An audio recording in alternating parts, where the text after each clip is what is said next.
All right, guys, so today we're talking about Porsche and how to give your Porsche, no matter what model it is, eternal life. So we're going to be trying to prolong the quality of the car for as long as you can, and it's going to take a lot of work on your part as the owner to take care of the car so that happens. First thing is take care of your paint. And I say this as this car is dusty and it has some bugs on it.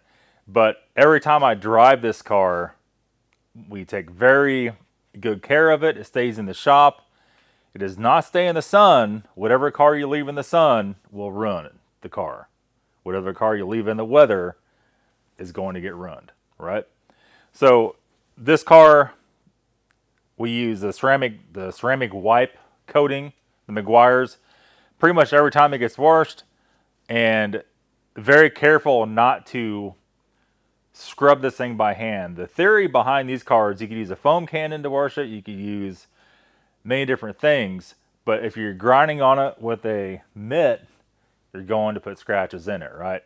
So we try to wash this thing a lot, so we could essentially just go spray it off, bring it back here, wipe it off, and that's all. Obviously, if you get bugs on it in the summertime, one thing we've been doing lately is we'll take some Windex, some window cleaner before we even go, clean the windshield, do all that. If you have some kind of detailer, you could pre-wipe off stuff off the bumper, then take it and clean it. You're not having to scrub on it quite so hard. That seems to work out the best, and then treat it. The biggest thing is stay away from parking curbs. You have a responsibility as a person that drives any sports car. Mind your distance on parking curbs. 90% of these bumpers get wrecked because of parking curb. Because somebody that's used to driving a truck or has never driven a nice car will pull up, smack the front lip on a concrete curb, and back up and pull the bumper off or bust it. And the other thing is animals. Live animals, dead animals, potholes, any kind of obstacle. You have to always be looking ahead driving any sports car. This is just Porsches for anything. Mind what you're doing. Don't be texting on your phone or listening to the radio zoned out and crashing into animals, dead skunks, big potholes, whatever have you. You have to watch everything all the time. And there's a lot to responsibility. Potholes for the wheels. One pothole with these 19-inch wheels, and that's going to be the end of that wheel. These crab claw wheels are not cheap at all. A little bit brake dusty right now, but you get the idea. And we drive this thing in the city. I only driven in the city once in St. Louis. St. Louis has pretty rough highways, and you got to be real careful what you're doing. Last time I narrowly evaded a pothole that would have wrecked one, if not two wheels, and that's the last time I drove in the city. So if you think you're going to be safe driving in a heavily populated area, that's not the case. And the further north you go, more so that's especially not the case. The next thing is interior. Interior, also plastic trim pieces, black plastic trim. You have to keep up with everything. And you need a good quality leather care treatment. And I have not treated this car in a while, but it stays inside in a climate controlled building. If you're keeping this outside at all in the hot sun, you need to treat the seats all the time. If you do that, they will not crack, they will not start to look dry, they will not have all the issues. Same goes for the dash. Any kind of trim needs to be wiped down with the proper protectant, and usually like a Meguiar's, something like that works really well. Any of the black cowling, the windshield cowling, any of the rubber trim around the windshield needs to be also wiped down and kept up with. When we got this car, this was just solid gray, and we put 3 or 4 coats. It needs to be done again now. 3 or 4 coats of Meguiar's natural shine on it, or even the hot shine works really good, and that protects that. Also, vac your car out. We see this a lot. If you do not keep your car vacuumed out, and I'm guilty right now, the G-Wagon's a little bit dirty, right? Has a few little pieces of grass in it. If you don't keep that vac out, it gets very hard to clean. It gets very hard to clean it out, and that stuff will get ground into the carpet. What I do with all the cars we get in, the very first thing I do is take the carpet floor mats out and toss them. We'll put an OEM rubber floor mat in so you can actually clean them. You know, when we got new floor mats for the Scion, there was no rubber mats for it that were made for it. It was only the factory carpet ones. So we put them in there. We drove it one time. Now it's got footprints all over it, and it's got grass all over it, and it's just the way it is.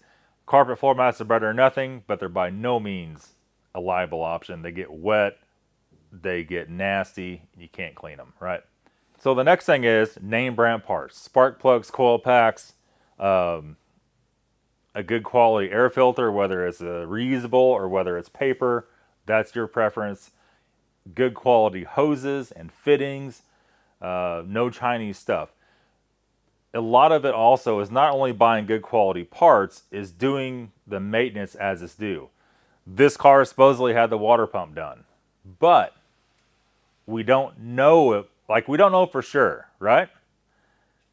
It should have had the water pump done. He said it did. In the end, you just don't know.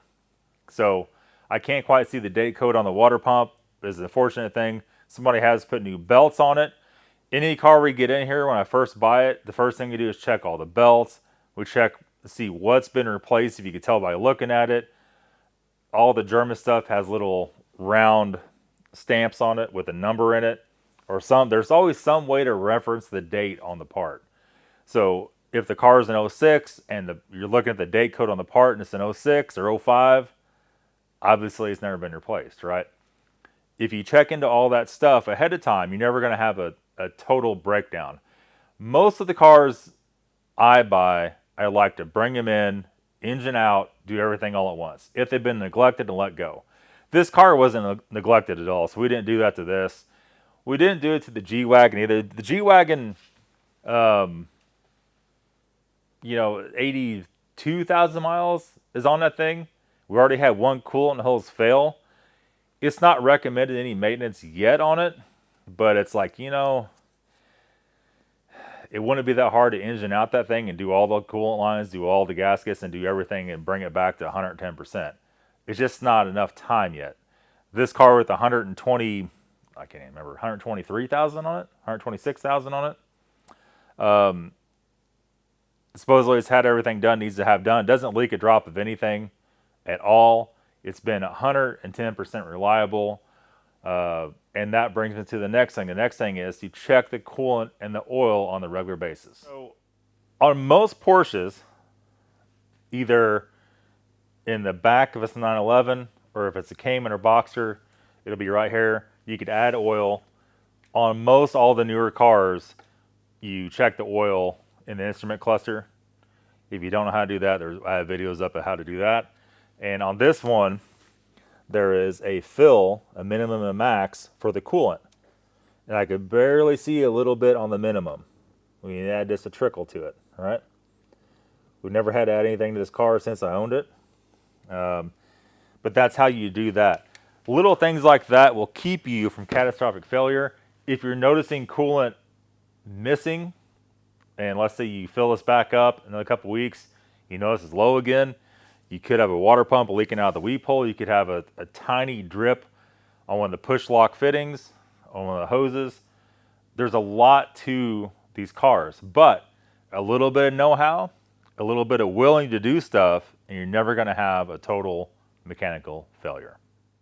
The very last thing I want to talk about is catalytic converters on these cars. The catalytic converters are a problem on any 911, any Cayman, any flat engine, any flat six engine.